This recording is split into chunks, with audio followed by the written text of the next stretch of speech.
Hey everyone, how's it going? It's Charlie Morgan and welcome to another video. Now, if you're watching this on Friday the 20th of May, then Flume's new album has officially been released and I could not be more excited. I'm recording this one, sort of pre-recording it, so it's not the 20th yet, but if you haven't checked that out, I mean, you probably, there's a very strong chance you don't even know who Flume is, but my favourite music artist, and I've decided that this channel, I'm going to be talking about business stuff and I'm going to be talking about how to sign clients and mindset, and I love recording the videos, but at the same time I got shit that I find interesting and I love it, and I thought, you know, since I'm excited, well, maybe by chance I can introduce one of you guys to Flume and introduce you to the wonderful world of his music. But alas, we are here today to discuss something slightly more perhaps valuable, which is how to actually answer cold email questions. Now, this is an important skill to have because people think that cold email is just you send some emails and you book the meetings, but there's a very important process and activity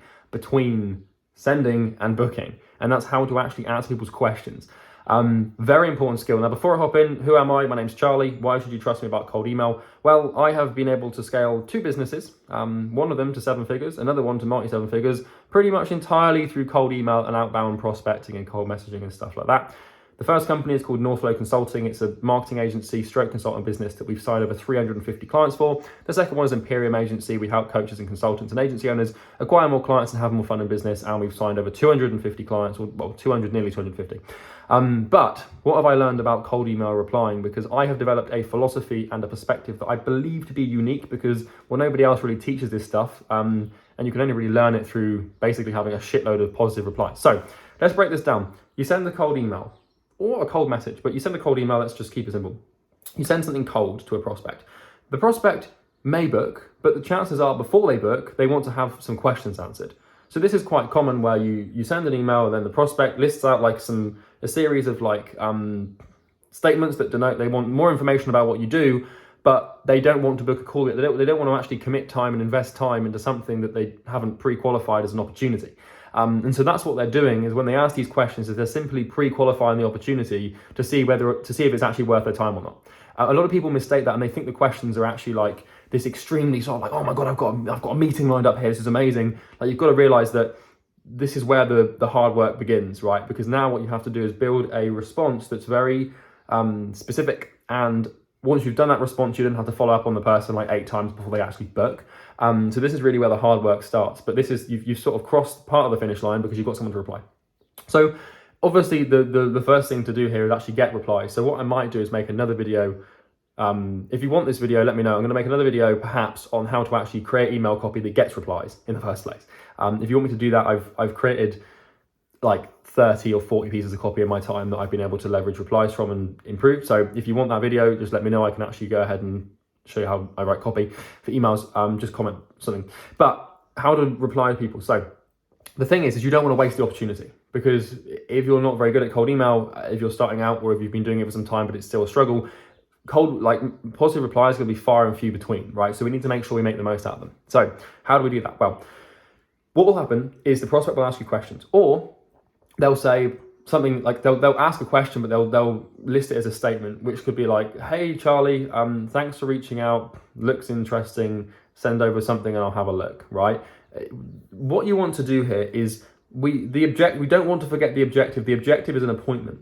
Now, here's the cool thing, because what we want to start doing is leveraging something called epistemic curiosity. So when it comes to curiosity, we've got 2 types. Diversive or diversive, I think it's diversive, and epistemic. Diversive curiosity is the curiosity that keeps you scrolling through your Facebook newsfeed or pulling on, a lever in Vegas, trying to, go to the casino and get those shiny things on the screen. Like, diversive curiosity is very sort of instant gratification based curiosity. It's not really like a goal-seeking curiosity. You just want to see what's next, if that makes sense, which is what most people are plagued by. Epistemic curiosity is where something has fallen into your lap that could help you progress in life, and you're curious about how it can help you, but you don't really want to use it yet because you don't understand it. So epistemic curiosity is a way for you to extend your understanding of the thing that could help you. And that's what people are doing when they ask questions. So we want to, when the person asks a question, it's a good sign that they're very curious about how it works and how it can help them. And it to some degree, they believe that you can assist them, because otherwise they wouldn't waste your time asking the questions. They wouldn't waste their own time formulating them and typing them out. You've got to remember, people have actually sat behind keyboards observe what you've said and are now typing out something to find more information about it. So we've got them on the hook, right? And now we need to reel them in with a certain reply. The worst thing you can do is answer their questions. It's the worst thing you can do. Growing up as children, we are trained and tamed to answer questions. So when your parent or your teacher asks you a question, you're expected to answer it. So if you're in a classroom and the teacher's like, Charlie, what's the answer to number 3? You better answer it, because if you don't, everyone's going to think you're a weirdo.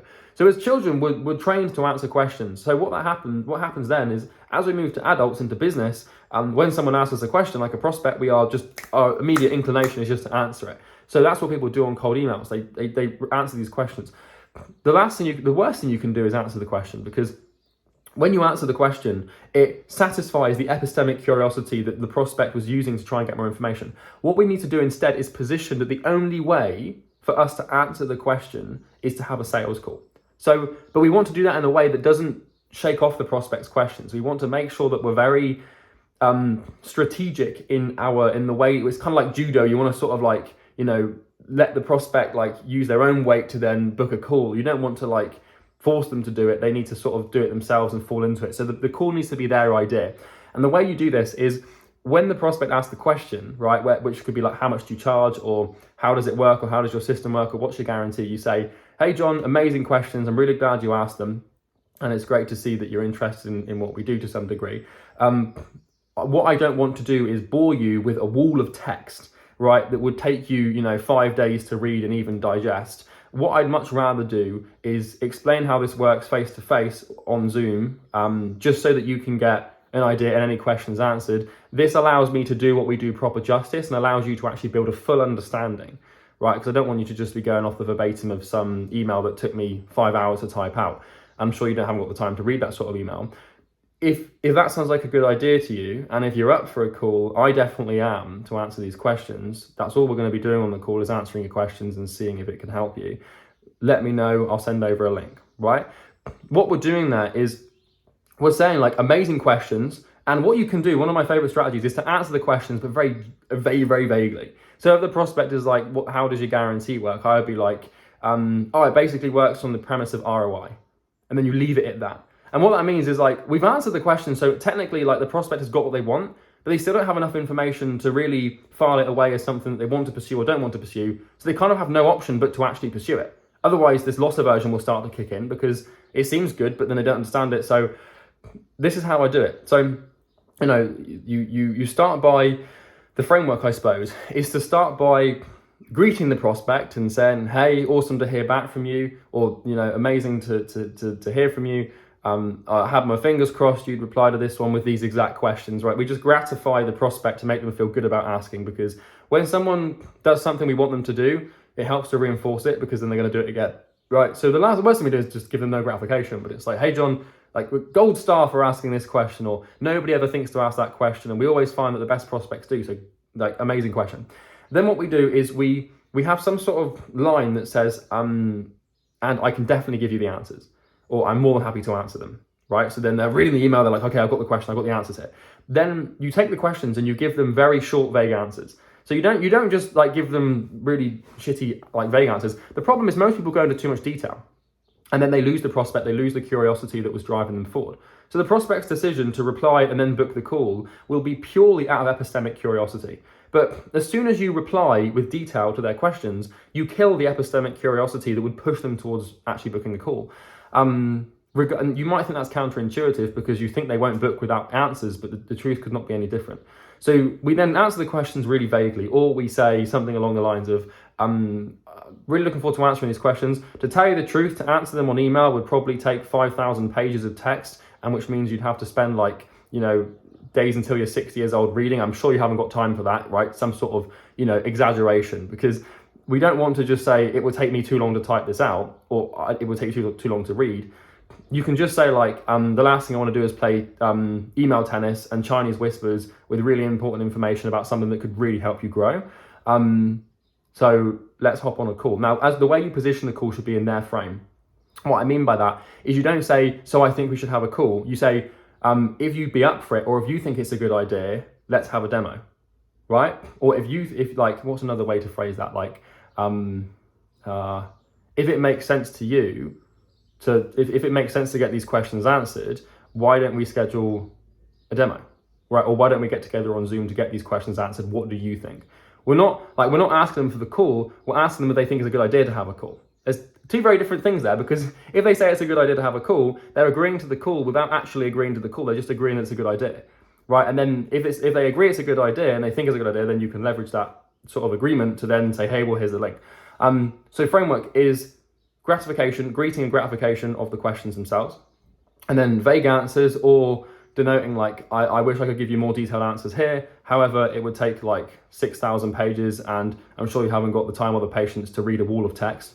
If you'd be up for it, and if you think it would be best and easier to see if it's a fit, why don't we get together on Zoom sometime this week? Don't worry, it won't be a sales call. I'm not gonna, try and pitch you anything. We won't even talk about anything that you don't want to talk about. I just like to, have an actual discussion to see if we can get these questions answered in more depth. You can also ask any other questions you have on that call, and we can establish if it's a fit or not. Let me know if you'd be up for that. I'm more than down for it if you are. If you're in, let me know. And then thanks, and then they'll reply like, yeah, sure, send a link. Or they might say, yeah, cool, sounds like a good idea, but I've also got this question. And then what we do in that instance, we say, yep, sure, we're more than happy to answer that question. Let's get this scheduled. And, if you want to, you can send me a list of questions prior to the call and we can get them answered. That's the framework. And I've used this to book quite literally multiple thousands of meetings. Like thousands and thousands and thousands of meetings I've done this sort of thing for. What we do with clients, with Imperium clients, with our high ticket agencies and coaches who want to get more clients, is sometimes they'll actually like send a reply in our Facebook group, and they'll be like, hey, I'm not sure how to handle this one, and I'll just sit behind a keyboard and type it out, and I love it because I don't do it anymore because, well, I've got setters that do that for me. But I thought I'd record this video because I don't want you losing at the first sort of hurdle, if that makes sense, because basically just don't answer the questions, keep things vague, gratify the prospect as they ask them, and then sort of transition saying like, if you want the answers or great question, more than happy to answer. I can't really give you a full detailed answer without writing a long boring wall of text.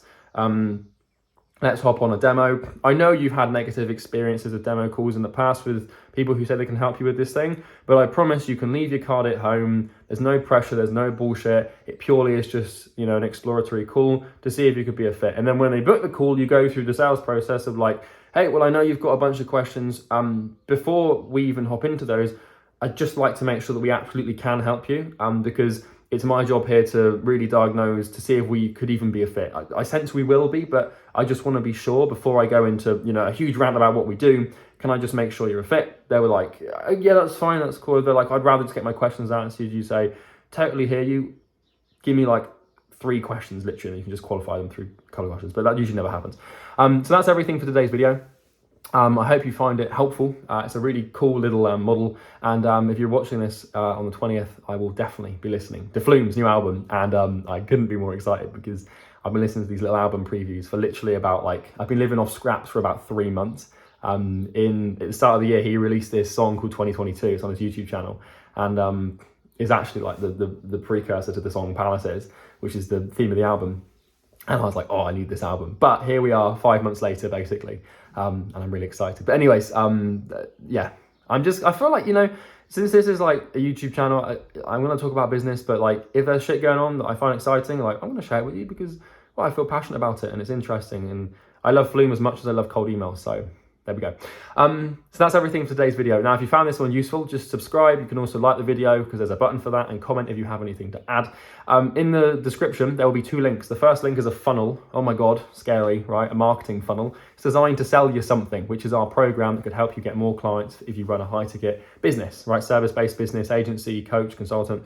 If you click that link, you'll go through to a funnel, right? It's me talking and then some case studies. There's nothing scary about it. There's no email opt-in. And if you want to book a call through that link, you can go through to talk to my rep. It's not really a rep, to be honest. Jack is like more of a friend. He's actually a client of ours. Jack's the guy who takes the calls.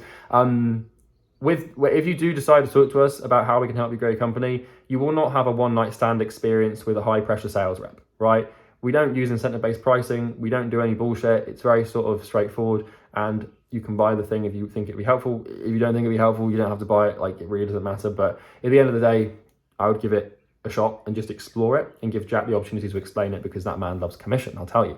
But then, jokes aside, there's another link in the description, which is basically a free Facebook group. If you join that, it's where we sort of communicate with other people who aren't clients, and we help them and run the odd coaching call too and stuff. But yeah, I hope you enjoyed this video. Thank you for watching, and I will look forward to seeing you in the next one. And I will be listening to Flume very shortly, I've got no doubt. Have a good day. Take care, guys. Ciao.